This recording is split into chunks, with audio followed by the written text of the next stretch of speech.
Hey, buongiorno, comment ça va-t-il? Moi ça va très bien, je suis content de vous retrouver pour un vide-grenier, cette fois-ci à 2, ça fait plaisir. Et oui, la saison des vide-greniers est enfin bien repartie, ça fait plaisir. Pour l'instant, pas trop de courts-métrages, mais vous l'avez vu sûrement sur Insta. Sinon, regardez, hop, vous avez vu, c'est sympa. Et on fait des petits tournages sympas pour des futurs courts-métrages, voilà. On vous en dit pas plus, mais ce sera sur des items cool. Un rapport peut-être avec ce qu'on présente aujourd'hui, mais chut. En tout cas, on est content de reprendre les vidéos, le rythme est un petit peu irrégulier, vous le voyez, mais bon, écoutez, on s'accroche, on fait quand même pas mal de vidéos. Et puis ça va être encore un petit peu plus compliqué sur l'avenir, mais on vous redira ça dans une vidéo. Mais ça continuera, vous inquiétez pas. Mais il y aura une petite période un petit peu difficile, on va dire.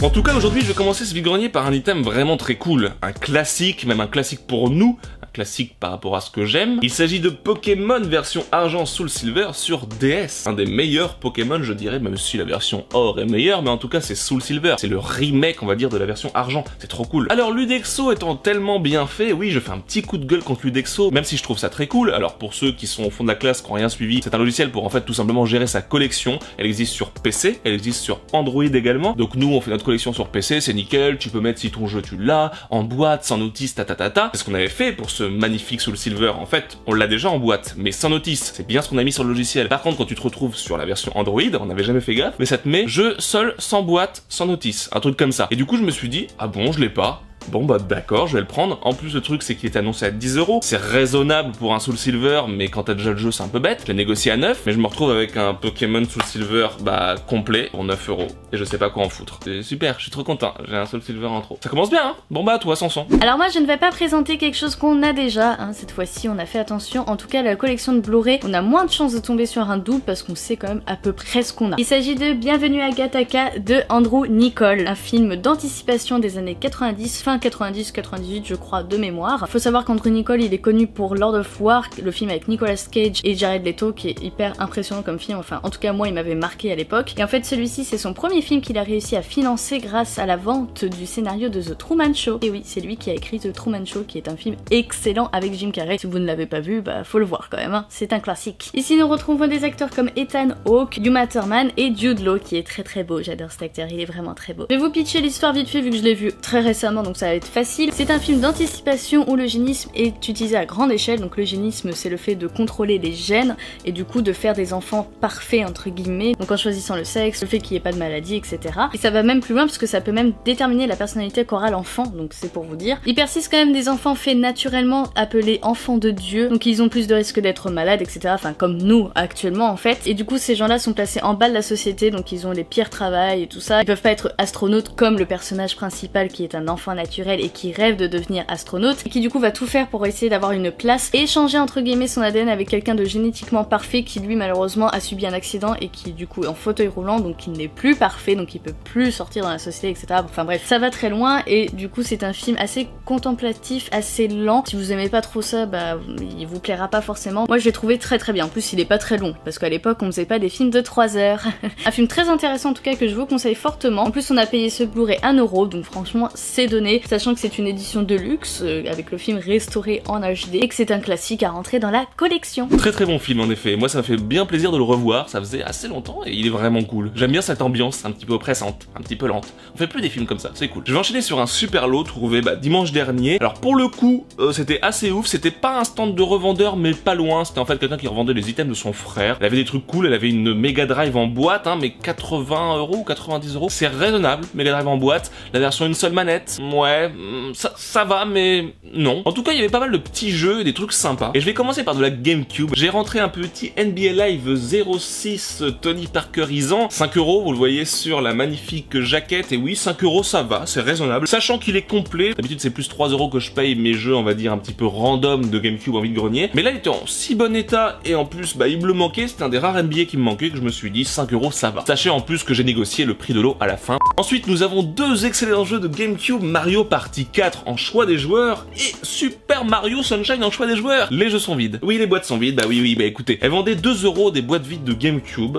Bah je me suis dit ça peut être intéressant, mais c'est sur le même vide-grenier finalement que l'histoire du Ludexo et donc c'est encore la même chose. J'ai regardé sur l'application et c'était marqué que j'avais un Super Mario Sunshine en loose en plus de mon Super Mario Sunshine de base. Non. J'avais une boîte en loose. Donc je me retrouve avec encore une boîte de Super Mario Sunshine. Bon, y a pas la notice en plus. Par contre, le Mario Party 4, ça peut être intéressant parce que là, il y a la notice et tout le bazar. Et en plus, un choix de joueur, je l'ai pas. Et j'ai un CD qui traîne pour le coup. Donc ça peut être intéressant pour faire un deuxième Mario Party 4. Voilà, c'est pas mal. En plus, 2 € l'unité. Franchement, c'est cool. Et puis des boîtes de Platinum gris comme ça, je trouve ça cool. Pour justement changer certaines de mes boîtes qui sont pas très propres. Et bah pour le coup, 2 € c'est pas cher. Ensuite, nous avons 2 jeux incroyables de la PSP que je suis extrêmement content de rentrer. Les jeux de PSP, on fonce pas forcément dessus. On est plus Vita, hein, parce que c'est une console un peu plus oubliée, c'est plus intéressant d'enchaîner. Mais la PSP a eu de super exclus, dont notamment Patapon 1 et Patapon 2, qui sont juste des jeux incroyables. C'est sans que je les a vus dans un bac, je les ai affilés direct, j'étais super ravi de les rentrer, parce que c'est pas forcément des titres super courants qu'on trouve partout, et pour autant ce sont deux jeux incroyables. C'est la même boîte qu'a fait, vous savez, les Locoroco, d'ailleurs ça se voit, hein, c'est Sony Entertainment Computer machin, hein, c'est eux qui ont édité ça. Et comme le Locoroco, justement, ce sont des jeux qui ont très bien vieilli, puisqu'il n'y a pas de texture, c'est juste des aplats de couleurs avec des formes vectorielles par-dessus, donc c'est juste magnifique encore aujourd'hui. D'ailleurs, le premier a eu un remaster PS4, parce que je vous dis que c'est de l'exclu PlayStation Portable, mais le 1, vous pouvez l'avoir sur PS4 si jamais vous n'avez pas la PSP. Faut savoir aussi qu'il y a un 3 qui est sorti sur PS Vita, je crois, voilà, donc ça peut être cool aussi de le choper pour le full set Patapon. Alors Patapon, pour la petite anecdote, en fait, c'est le bruit que fait le tambour, c'est l'onomatopée. D'ailleurs, le jeu est un jeu de rythme dans lequel tu incarnes un espèce de dieu qui avait un tambour. Ça fait un peu du coup le délire aussi un peu Pikmin, moi ça me fait penser, tu diriges une grande armée comme ça, sauf que là faut le faire en mode jeu de rythme. Donc en fait, à la touche carré par exemple qui va faire pata, et la touche X qui va faire pont. Je dis n'importe quoi, mais c'est ça en gros. Et du coup, tu vas faire pata, pata, patapon, patapon, tu vois, pour te déplacer. C'est plutôt rigolo, je trouve ça assez fun, et puis je vous dis, c'est des jeux assez cultes de la PlayStation Portable que je suis content de rentrer. Et sans me fait remarquer que j'ai dit X au lieu de croix, je m'en fous, je suis team Microsoft, voilà, je fais ce que je veux. Je parle de PlayStation Portable en disant X, ça vous pose un problème? J'aurais pu dire quand t'appuies sur la touche Y, ça fait ça, machin, j'ai pas non plus dit ça, ça suffit. Et j'enchaîne avec une trouvaille juste incroyable, en tout cas en vide-grenier, je suis toujours content quand je chope des items japonais. Vous vous rappelez du volant en or? Je pense qu'en ce moment on a vraiment le cul bordé de ramen.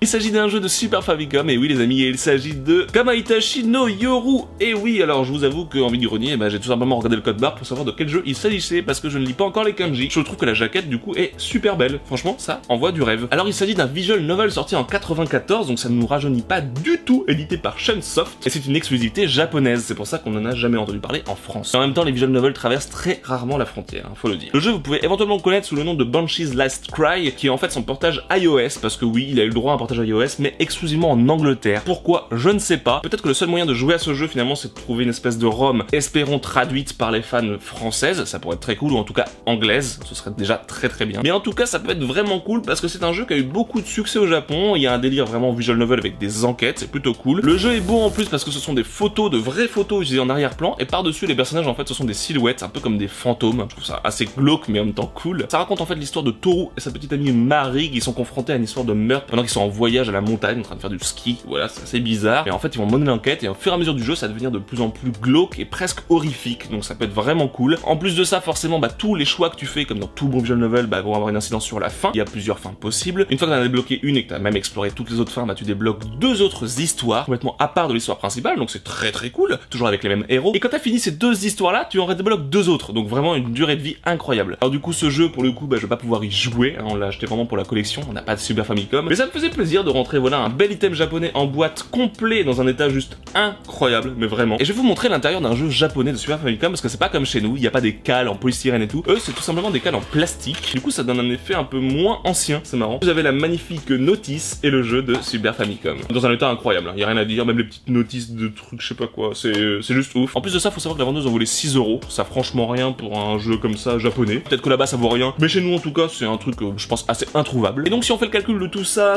plus les jeux de PSP, plus les boîtes de GameCube, plus le jeu de GameCube, et bien on arrive en tout à 27 €, voilà, et j'ai négocié le tout à 24, tout simplement. Donc en fait je crois qu'il y a 1 € de moins par jeu, sauf le jeu japonais qui pouvait pas baisser. Voilà, donc c'est cool. Moi si je présente un lot mais beaucoup moins impressionnant pour le coup. Après il y a des trucs très cool aussi, hein. D'ailleurs il y a un UMD, oui il y a de la PSP aussi, mais c'est un UMD, donc pour ceux qui savent pas c'est un film qu'on peut lire sur PSP. Il s'agit en l'occurrence de Headboy, un film qu'on aime beaucoup avec Saran, de Guillermo del Toro, hein, pas le dernier qui n'est pas sorti encore je crois. Si il est sorti à l'heure où vous regardez cette vidéo puisqu'il est sorti le 8 mai, voilà. Si vous êtes allé le voir, eh ben n'hésitez pas à nous dire ce que vous en pensez, nous on n'a pas trop envie, même s'il y a David Harbour et qu'on aime beaucoup hein, dans Stranger Things tout ça, mais la bande annonce, moyen quoi. Et puis passer après Ron Perlman et Guillermo del Toro, c'est chaud les gars, c'est chaud. Donc oui, si on va passer des UMD maintenant, on va les prendre, surtout quand c'est des films qu'on adore forcément, parce qu'on va pas prendre genre Bienvenue chez les Ch'tis en UMD par exemple. Donc au niveau du prix, on était sur du 2 €, mais comme c'est un lot, j'ai négocié le prix, donc ça va descendre un petit peu.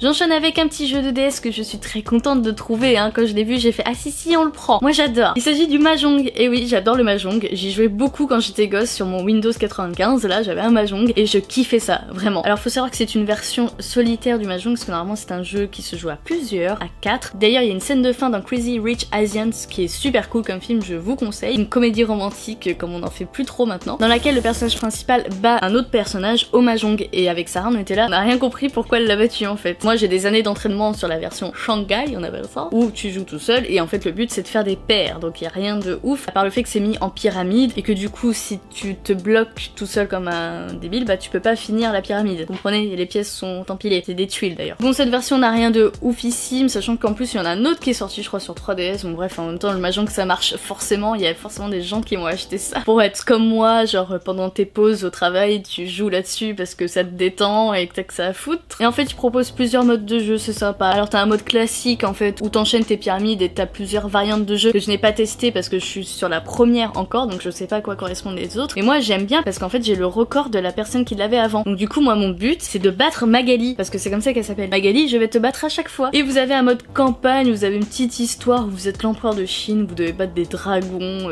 genre c'est très bizarre, ça a l'air très cliché en plus parce que oui, le Mahjong c'est un jeu chinois à la base, je l'ai pas dit je crois. Il est complet, bon le jeu est pas là parce qu'il est dans ma 3DS forcément vu que j'y joue, je vous l'ai dit. Et en plus il était annoncé qu'à 2 €, mais encore une fois, prix négocié. Et je termine solo par un truc très cool dont je fais une grosse dédicace à Nono. Et oui, puisqu'il s'agit de Manga Professeur Layton. Vous ne connaissez absolument pas, donc là ce sont les 3 premiers tomes. Alors il n'existe que 4 tomes en tout, donc il nous en manque juste un, c'est dommage. Ce sont des mangas qui datent de 2009 et qui sont supervisés par Level 5, qui sont ceux qui éditent les jeux. Donc c'est un peu comme les mangas de Zelda, vous savez, ce sont des adaptations des jeux en fait. Mais là c'est encore différent parce qu'en fait vous avez des énigmes pendant la lecture, donc c'est super sympa. Et c'est vraiment très joli hein, parce que les dessins sont très kawaii. C'est vraiment trop mignon. En plus ils font des références à la pop culture parce qu'on retrouve les 3 personnages en mode Super Nana et tout, c'est vraiment trop mignon. Très content de tomber dessus, en tout cas c'est une belle trouvaille parce qu'on ne connaissait pas. C'est pas si facile que ça à choper en plus de ce que j'ai vu, mais il y a un intégral en fait qui regroupe les 4 d'un coup, qui peut être je pense plus facile à trouver. Ils étaient en plus annoncés à 5 € les 3 tomes, donc franchement c'est pas cher. Donc le lot des mangas plus l'UMD plus le jeu ça faisait 9 € en tout et on a négocié à 7 €, qui fait bah descendre d'1 €, je crois que c'est ça, moi je sais pas calculer.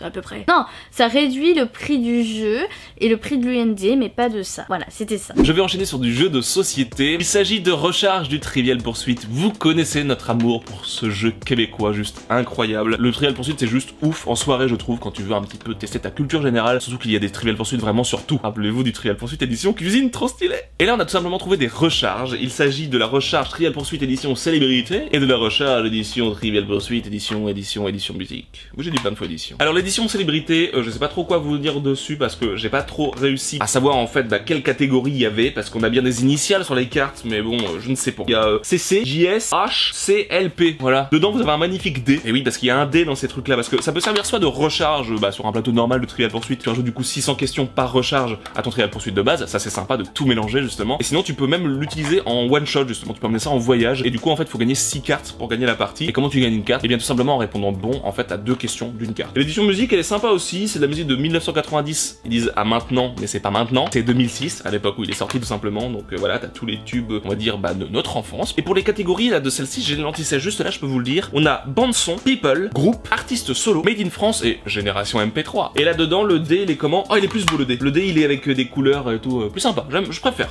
L'autre, il est fait un peu trop en mode girly, machin, poète. Et je suis très content, en particulier de l'édition musique, moi, parce que j'aime bien la musique. Je ferai des spéciales soirées Trivial Pursuit édition cuisine musique. Et il faut savoir qu'elles étaient vendues 3 € unité, ce qui est franchement très raisonnable. J'ai négocié les deux pour 5, ce qui est encore plus raisonnable je trouve, ça fait plaisir en tout cas. Et objectif, le full set Trivial Pursuit. Et je termine ce vide-grenier par un item très cool car c'est le premier jeu d'une nouvelle collection qu'on commence, d'une console dont on n'avait rien du tout. Il s'agit d'un jeu de Sega Saturn. Et oui, une autre console de mon enfance que j'ai eu juste après la Mega Drive. Il faut savoir pour la petite anecdote que c'est la première fois que je possède un jeu en boîte de Saturn, parce qu'en fait je les avais tous dans des portes CD, vous savez, là à l'ancienne. Du coup j'avais jamais vu de boîte de Sega Saturn avant. Vous savez, c'est la console de chez Sega qui avait un lecteur disque en fait, donc c'était assez révolutionnaire. Mais les disques s'abîmaient très facilement et c'est comme ça d'ailleurs que la nôtre et on l'utilisait plus parce que plus rien se lisait. Bon là il s'agit d'un petit jeu sympa hein, vu que c'est Sega Worldwide Soccer 97, donc un jeu de ballet, non un jeu de foot hein, bien sûr, qui est en plus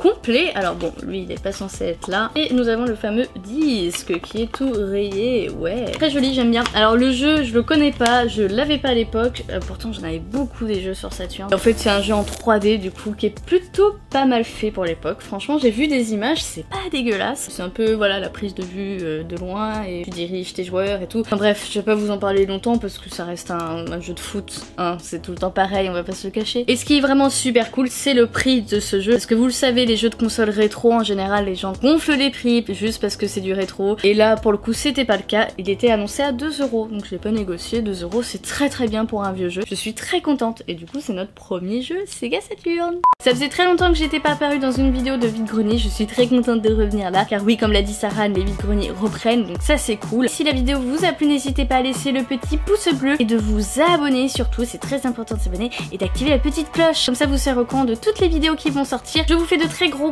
bisous et je vous dis à très bientôt pour une prochaine vidéo. Ciao!